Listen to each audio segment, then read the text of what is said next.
Hi, I'm Reverend Sheena Metal, and welcome to Saturday Night Spiritual here at Founders Metropolitan Community Church. As you can tell, I'm not in my home studio tonight, where I normally come to you the second Saturday of every month at 5 o'clock Pacific time.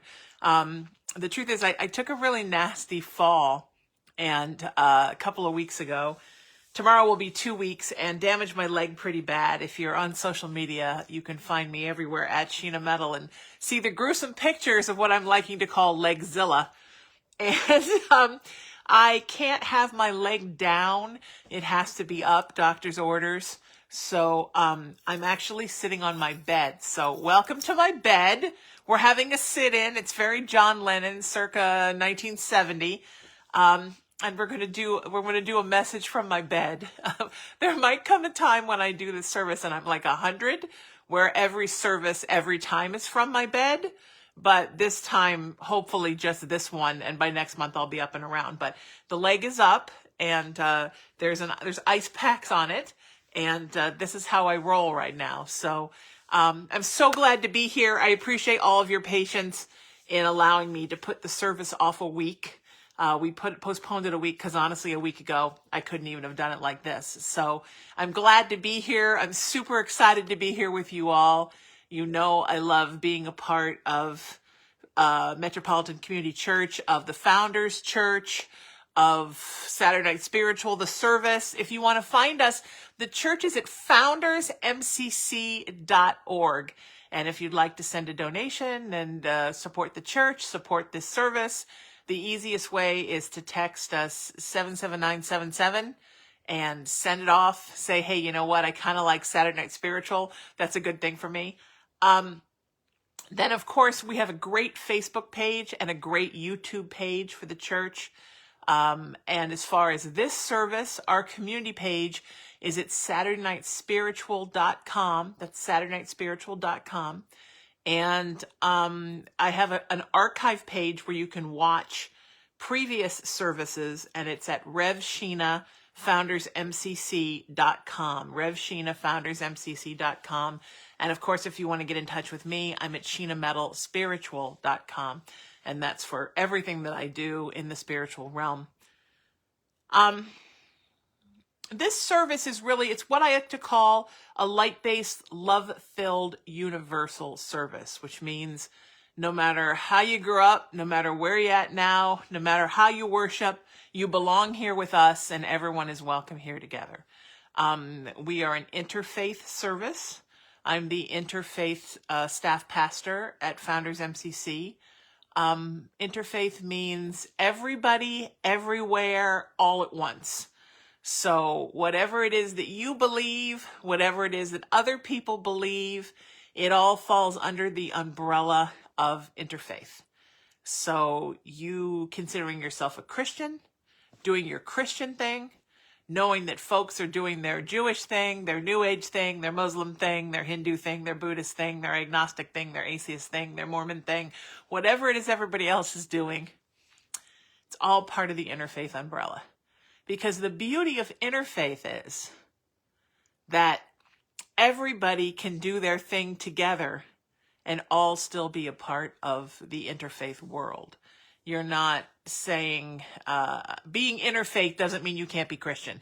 Being interfaith doesn't mean you have to give up your crystals. Being interfaith doesn't mean you have to give up your celebrating your Jewish high holidays. It just means that you acknowledge that across the world, other people are also celebrating what they believe, and we're all doing it together, which I think is the most beautiful thing. It's what I really love about interfaith spirituality is that when I became a pastor, I mean, I think I've always been interfaith pretty much, but when I became a pastor and got ordained, the first thing that I did was I started learning about everybody else's spirituality as much as I could. I would call friends who were who grew up different than me and ask about what they did. And my mother, I think, whom, you know, I talk about all the time, she was the light of my life. And I think she pretty much conditioned me to be interfaith, because when I was a tiny child, and I remember she was the president of my nursery school. She was the parents president of my nursery school. And when she would find out there was a kid in the school that was of a different faith, she would send me off to worship with them. So by the time I was 5, 6 years old, I had been to, we were Presbyterian, sort of Presbyterian light, I like to say. I had been to Methodist church, Lutheran church, Assembly of God. I had been to an evangelical church. I'd been to, did I say a Baptist church? I'd been to Catholic mass. I'd been to synagogue. I'd been to a Buddhist temple. Like anytime she found out somebody was going somewhere else, she would cart me up and send me off with them. And it was also encouraged that my mom loved crafts and loved making things. She was a brilliant fine artist. She was also always encouraging me to, like make a dreidel for your Jewish friend. I remember once when I was a kid, it was really big when I was a kid in the 70s, riddle sticks. They were like popsicles, but then when you were done with the stick, it had a riddle on it. And so one time she had me make a menorah for a friend for Hanukkah and we did them out of riddle sticks. You know what I mean? She was just the best. So at a very young age, I was conditioned that everybody's spirituality was good and that I had the decision to decide who I wanted to be and what I wanted to become spiritually when I decided how I felt, which is why she never had me baptized. And I never was baptized until I was 50, and I got baptized at Founders by our senior pastor, Keith Mazingo, during a Saturday night spiritual service on my mother's birthday. Is that the most amazing combination of things? I had never joined a church before I joined Founders MCC because I hadn't found one that I felt I belonged at. And my mom always said, someday you'll find the church where you belong. And she was right. I went to Founders and I realized this is the church where I belong. So that's the beautiful thing about interfaith. And you can grow up a certain way and love it. And then 25, 35, 45, 55, 65, however old, get exposed to a different kind of spirituality and think, oh, I think I'd like to join that church. I think I'd like to go check that out. And the nice thing about being interfaith is you don't have to join anything if you don't want. You can just enjoy whatever you want. You can go to different services and enjoy different things with different friends. My best friend is Catholic, and I've been to the local church in our town a couple times with her for Mass, and I love it. I went to a beautiful Day of Remembrance thing and brought a rose for my mom, and I love going to midnight Mass on Christmas Eve, and I love going to Christmas Eve Mass at Founders. I love it at Catholic churches. I did it once at a beautiful Episcopal church. It's all worship because the most important thing is your relationship with God. That's what it's all about. It's about you and God and your relationship and however that relationship works for you. And just like every relationship you have, family, friends, romantic, work, creative partnerships, whatever the story is, every relationship you have is different. And your relationship with God is the same. It's going to manifest in whatever way it decides to manifest. And that's the way it's supposed to be. And that is the beautiful thing about allowing yourself to accept the world of interfaith spirituality. So let's say you're really a devout Christian, and you always have been. And maybe you grew up in an evangelical church, and then you wound up at a progressive church like Metropolitan Community. And then you decide that you like chanting. Maybe you take a yoga class, and yoga gets you into meditating, and meditating gets you into chanting, and chanting gets you into crystals. Fantastic. You can do all that stuff and still attend church when you feel like it. And Founders is what my mama used to call a y'all come church. So everybody's welcome, and you can come and attend our services. You don't have to necessarily only go there, and you have to go every week, and you can't. No, you find the churches that are flexible like that, and you attend as you wish. But the most important thing about that, and I know I talk about this a lot, but interfaith spirituality is a lot of the crux of this service, which is why I think I always speak a little bit about it. The most important thing is that you are building your spiritual palette. You are deciding what is making up your spiritual plate, so to speak.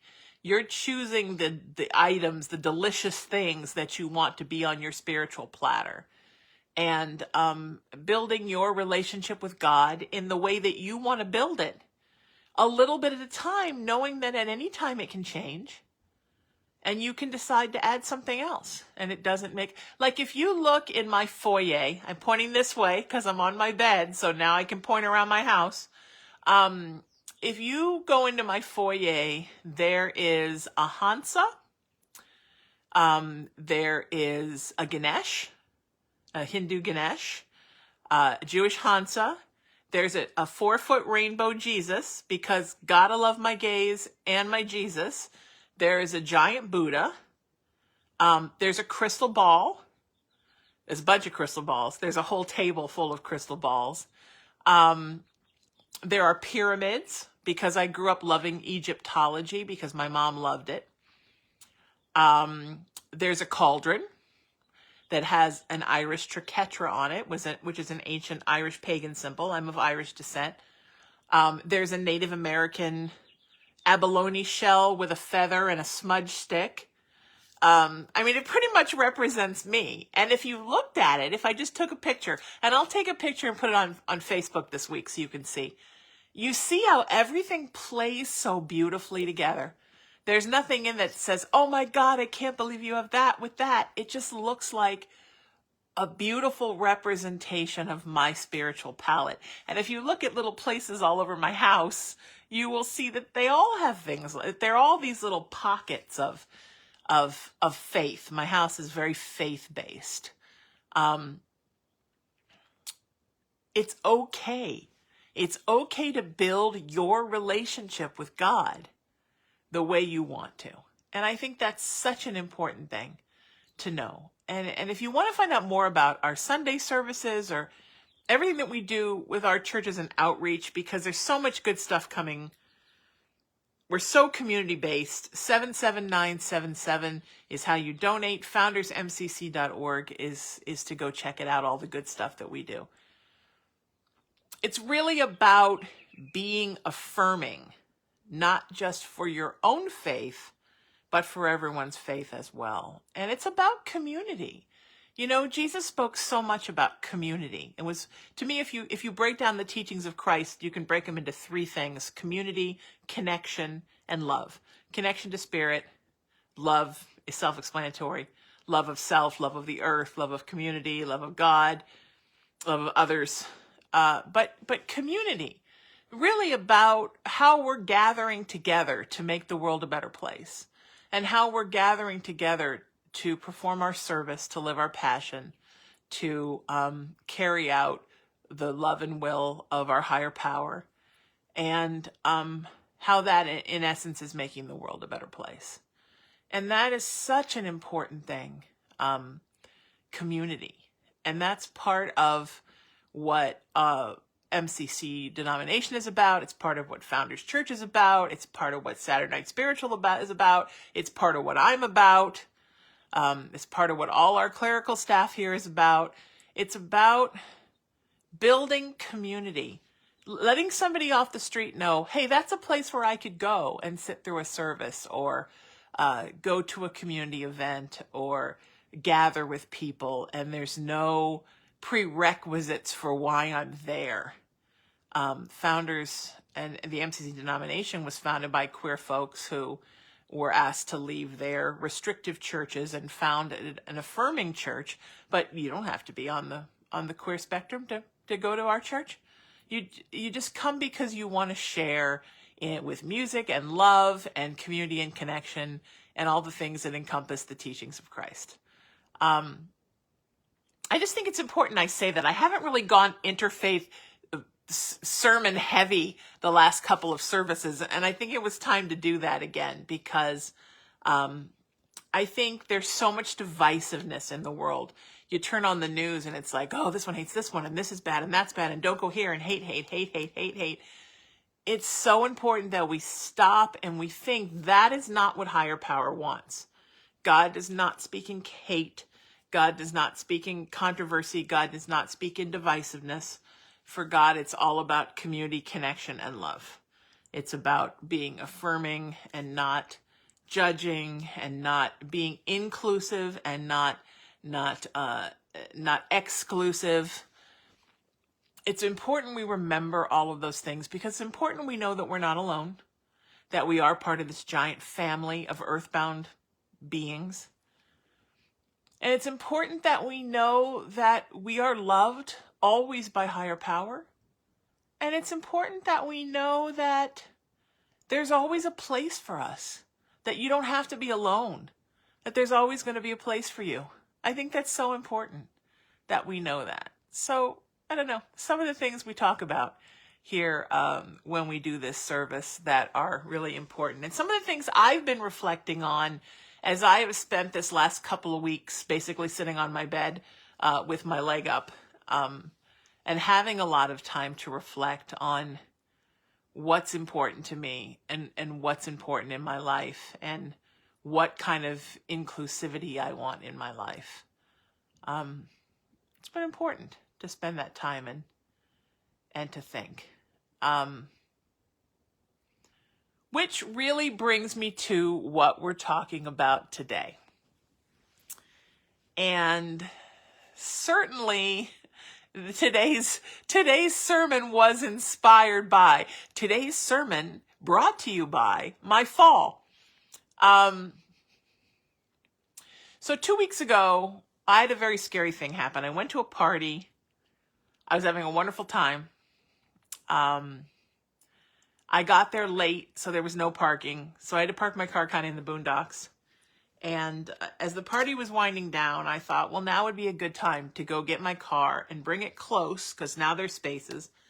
And then I can enjoy the rest of the party. Because when I go to a party, sometimes I'm one of the last ones to leave, because you really have the good conversations when there aren't so many people there.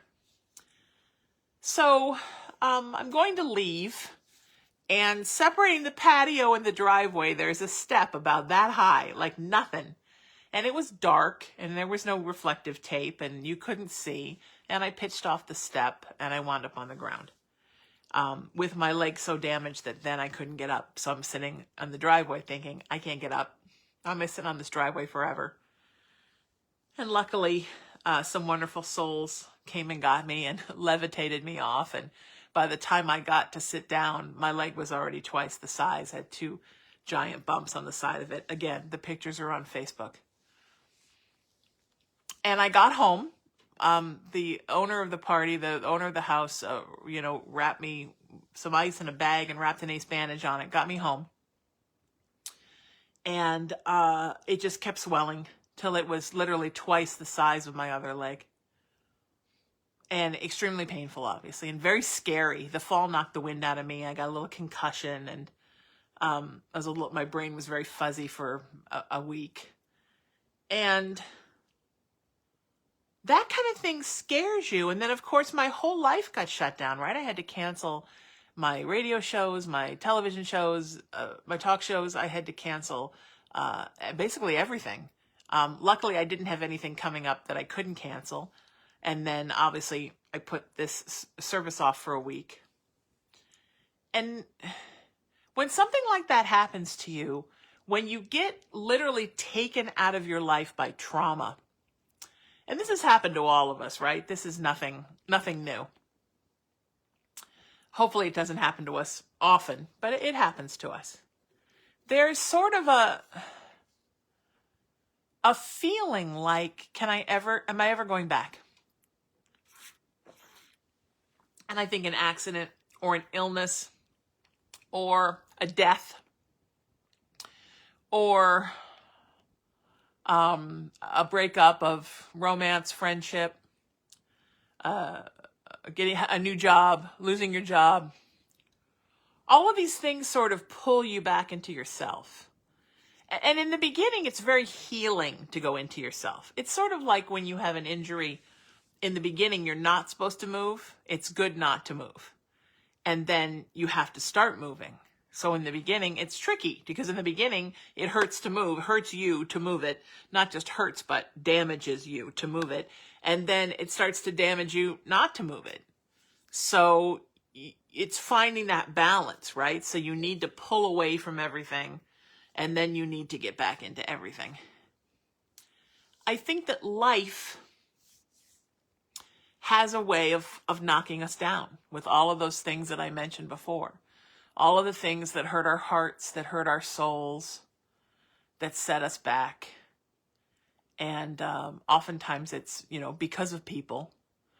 You hate to say the problem is people, but people sometimes. And you fall and you get knocked down. Like I did, you get knocked on your butt. Or in my case, knocked on my leg and then knocked on my butt. There's a, we as human beings, right? We biologically know we have a fight or flight response, which means when something hurts us, we either, and I think oftentimes we assume the crash position and we go away. You get knocked down, and sometimes your immediate reaction is just to slump away. Like, I'm done. I can't do it anymore. I can't be knocked down anymore. I can't be hurt anymore. I can't take this anymore. People ask questions, right? We ask, why am I here? Is there a purpose? Why does this keep happening to me? What can I do? Is it even worth trying? There's a beautiful Japanese proverb that I love, and it's fall down 7 times, stand up 8. And when I think about that, when I first heard that, it reminds me of like Rocky or one of those boxing movies where the boxer's like literally almost beat to death and, puffy eye and running jaw and spitting the blood into the cup and blood coming out of the eye and bruised everywhere, and not sure that he or she can get up to fight again, and then kind of grabs the ropes with the gloves and pulls themselves back up and gets back in the ring for the next round. That's such a beautiful analogy of what our lives are like. And this is how we grow. It's not like something is being done to us because we've been bad. It's that part of our growth of soul in each lifetime, because Earth is a teaching planet, right? Part of our growth of soul is that we need to learn from overcoming obstacles and adversity and challenges. And some of those challenges literally feel like someone has punched you in the gut or the face or the crotch sometimes. Some things are just a crotch punch, people. And you fall to the ground and you think, I'm done. Like I felt 2 weeks ago. I'm never getting off this driveway. I'm sitting on this driveway. No one is ever going to know I'm out here. Everybody's having so much fun partying inside. And I am literally going to sit here for the rest of my life, and I'm never going to get up again.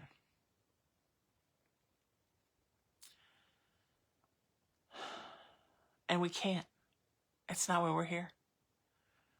We're here to continue to rise up through the adversity, through the controversy, through the challenges, through the obstacles, through the suffering. We're not supposed to stay down. And in those boxing movies, right? And the coach is like, stay down, Rocky. And everybody's screaming, stay down. And the wife is crying. Yet there's that hand. And it grabs the rope. And he's pulling himself up. Because if you fall down 7 times, you stand up 8.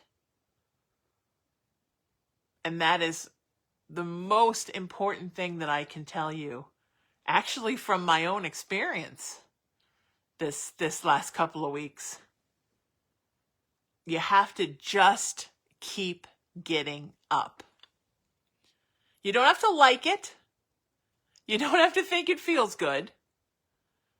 You don't have to wish that was your life every day. But if you stay down,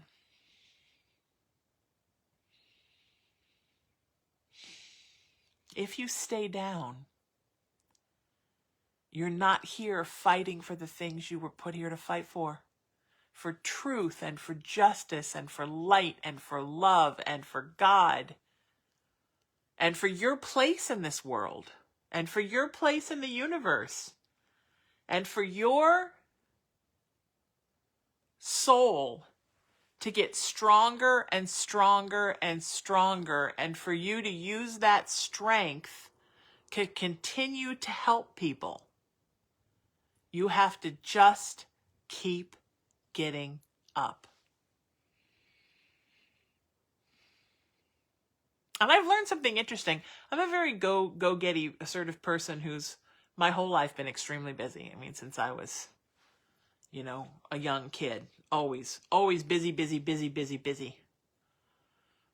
This last 2 weeks, it's actually been good for me to not be busy. I'm supposed to sit with the ice on my leg as much as I can. I'm supposed to sleep as much as I can, because if I've got this leg up and I sleep 10, 12, 14 hours a day, guess what? All that time I'm sleeping, it's healing, and I'm not putting pressure on it. I don't have to do anything if I don't want. Head's fuzzy, don't do anything. All I have to do is the essentials I have to do to live. Get to the bathroom, get to the kitchen, sleep, make sure the cat's not starving, and take as good care as I can of this leg. Literally baby it, as they say. When you're not a person that's used to doing that with your life and you suddenly do it, there's a part of you that thinks, I kind of get this. Like, it's kind of nice to sleep. I could just sleep. I just keep sleeping. Now, I worked all through it.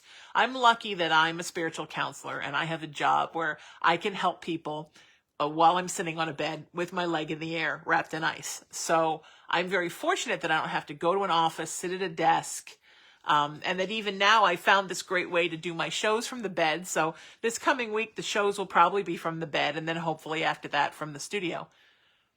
But aside from that, I've given myself free license I don't have to work on the house. I don't have to clean out this. I can just take care of myself, sleep, watch TV. Like, I always have the TV on. I like to watch a lot of shows. But usually I work all the while the TV's on. This last couple weeks, I think I've actually watched more TV, like actually looked at the TV and watched it more than I probably have, I don't know, since I was in elementary school, because I was allowed to. And I had to stay quiet to take care of myself. And there's a part of you that thinks, wow, I get why people do this. I understand the thrill of zoning out. Like, I get what it feels like to shut down and turn yourself off. And sometimes we have to do a little bit of that to recharge, right? We recharge so we can come back stronger. But we're not meant to stay down. We're meant to rise up and fulfill our service and do God's work and make the world a better place. The Japanese had it right. You fall down 7 times, you stand up 8. And no matter what happens to you in your life, you just keep getting up. And you just keep resetting into a place of hope and love and positivity and joy, and become healthy and ready to fight for the world again and fight for God again. We are all here with a service. We are all here servants of the universe. We're supposed to be doing stuff with all our stuff. And it's okay to take the time we need to rest and relax and rejuvenate and regroup. But we're not supposed to withdraw permanently. And it doesn't even feel good to withdraw. it feels good to relax and rest and rejuvenate. And probably in my life, I haven't done enough of that. So this couple weeks has probably been really good for me. But we're not meant to, what my mom used to call, just go away. We're supposed to stay present and stay focused and stay in it. So when I realized I couldn't move, I thought, well, what can I do? Well, I know I can just sit here and take my spiritual clients all day long, because I can do that. And that way I'm still connected to spirit. I'm still doing God's work. I'm still helping people. I'm still being an active and relevant citizen of the universe, and while taking care of my body. You have to find a way to live your passion and fulfill your service at all times. Just because you're sick or you're tired or you don't feel well, sure, you can always get a pass for a little while to get better. We're very lucky that we live underneath a benevolent God that gives us the time we need to take care of ourselves. The universe is very gentle and very kind and very encouraging of what's good for us. And we're always encouraged to take time for ourselves. But it's a temporary break, because you're supposed to be fulfilling your service. So don't let things get you down. Don't let negative people get you down. Don't let grief get you down. Don't let sadness get you down. Don't let fear and anxiety get you down. I understand the severity and the depth of all of those things and how they can affect us. I get it, and I get it, and I get it. But you have to keep getting up, and you have to keep saying to God, I am here. I'm here.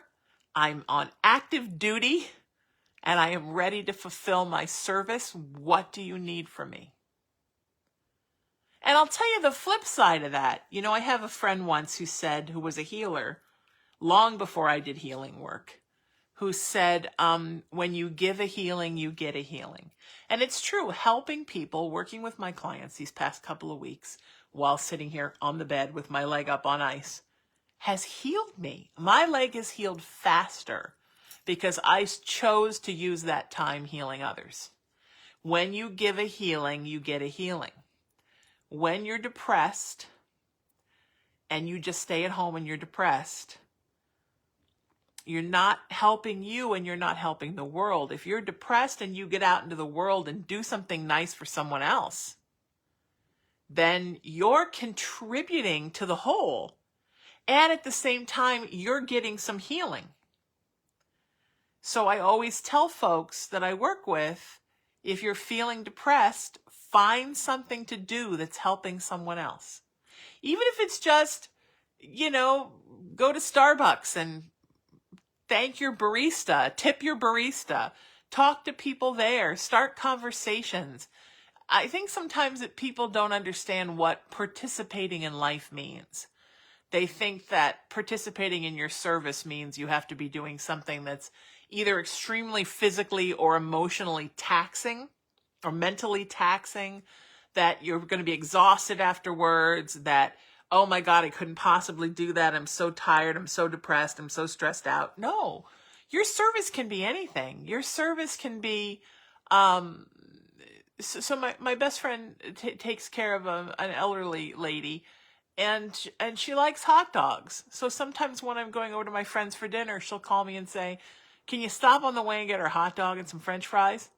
Great. That's a service. You helped a person get a hot dog that couldn't go out and get their own hot dog. And all those little bits of service that you do, they all count up. If you think of everything as a service, am I being friendly to people? Am I being kind to people? Am I being generous with people?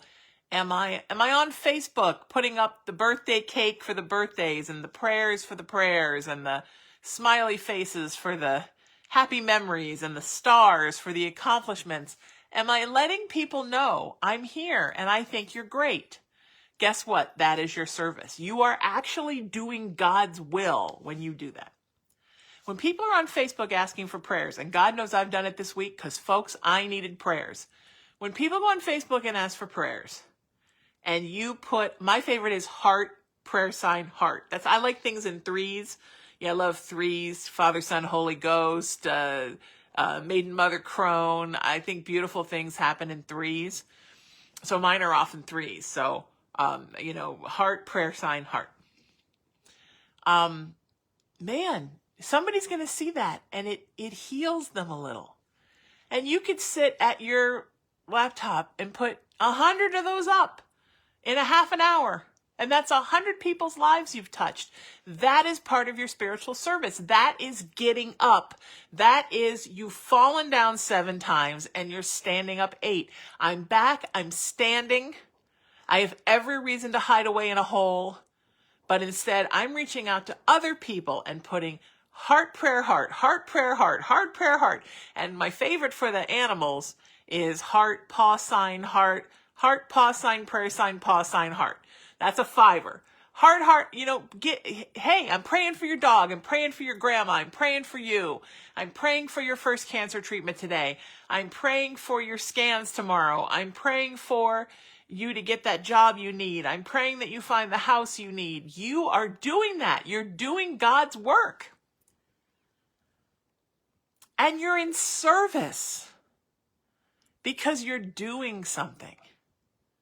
Nothing heals you faster than the magic. Starts with God. Yes, I know God isn't up there, but it's a good visual. It starts with God. It resonates through you, and you are passing it on to something or someone on the earth. It's this beautiful flow of energy, and it makes you stronger. You become the conduit for happiness. You become the conduit for peace. You become the conduit for health. You are channeling the energy of the universe through you and passing it on to someone else. And it's as simple as heart, prayer sign, heart. It's as simple as, hey, friend, just checking in with you. How are you today? I have so many friends during this 2-week period that just every morning sent me a text. How are you today? What's going on with the leg today? How's it going? How are you? Are you better? Do you need anything? Can I bring you something? Wow. It's beautiful. Takes 2 minutes. Think of it in your head. Heart, prayer sign, heart. Heart, prayer sign, heart. Just keep getting up. Find good things to do for the world. Find good things to do for you. I feel like being good to me today. I'm going to give myself a couple extra hours to sleep. Sometimes I do that. I've been working all night. I work till 3 in the morning with clients. I get up at 7 o'clock in the morning. The cat wakes me up at sunrise because he's insane and he wants to kiss me. Then he finally does his thing, which is, goes out and looks at the ducks in the yard, has a drink, has something to eat, uses his cat box, and he's ready to go back to sleep. And I think, what am I going to do? And I look at the cat, and the cat's like, don't look at me, I'm going back to sleep. And then you know what? I took a lot of clients last night. I paid my bills. I'm going to lay down and give myself a couple hours. I always say, I'm going to put myself down for a couple of hours and heal my body. Just like Pastor Keith put right here in the comments, a lot of healing happens when you sleep and rest. Take good care of you. Or, hey, I've had a hard day today. You know what? I'm going to stop at the coffee shop on the way home, and I'm going to get my really special coffee that I like. And I'm going to drink it there and maybe make a new friend. Or I'm going to bring my laptop and work on my screenplay or work on something I need to do or send some emails to friends. You are being in service. You are rising. You are getting up. You're saying, I know this world is hard. And I know this world isn't always fair. And I don't always understand why things happen the way they do. But I am here and I'm standing, like the Elton John song, right? I'm still standing. I'm here and I'm standing and I'm participating and I'm loving and I am doing the work of my higher power. And I'm not somewhere hiding. And I'm not allowing myself to feel defeated. And yeah, I may have gotten my butt kicked a dozen times. But now it's time number 13 and I'm getting up. I am rising.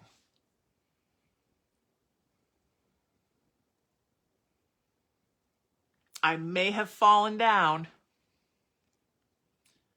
but I'm getting back up. And that's what I did 2 weeks ago. Of course, I got back up with the help of 3 people who had to get me up.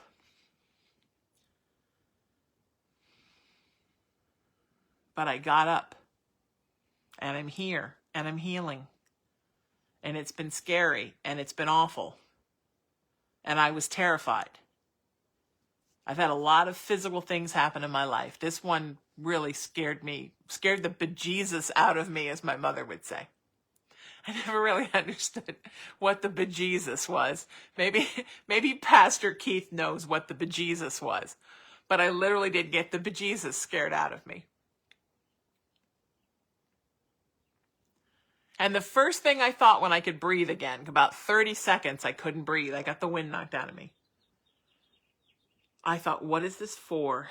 What is this about? Where's the lesson? Why has this happened? How am I going to rise?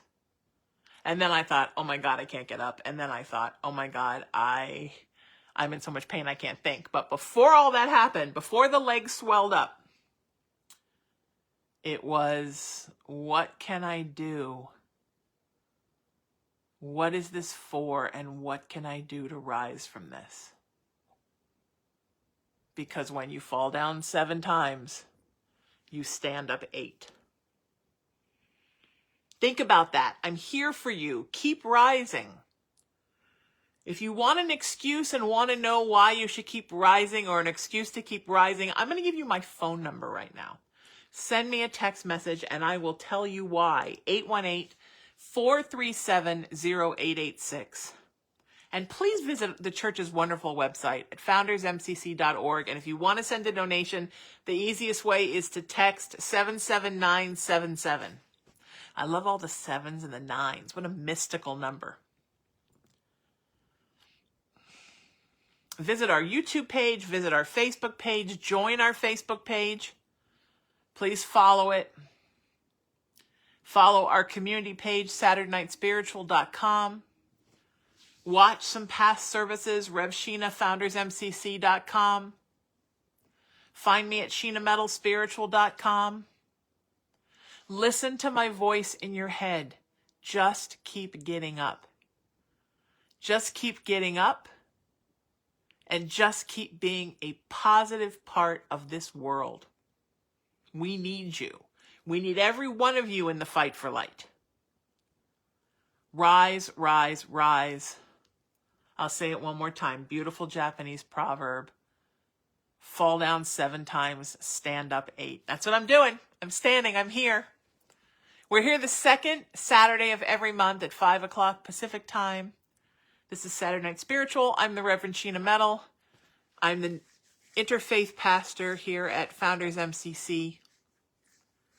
And I'll see you next time. I love you. Take care of you. Rise. Rise. Just keep getting up, my friends. Be a part of this world. We need you. Take care of you. I'll see you next time.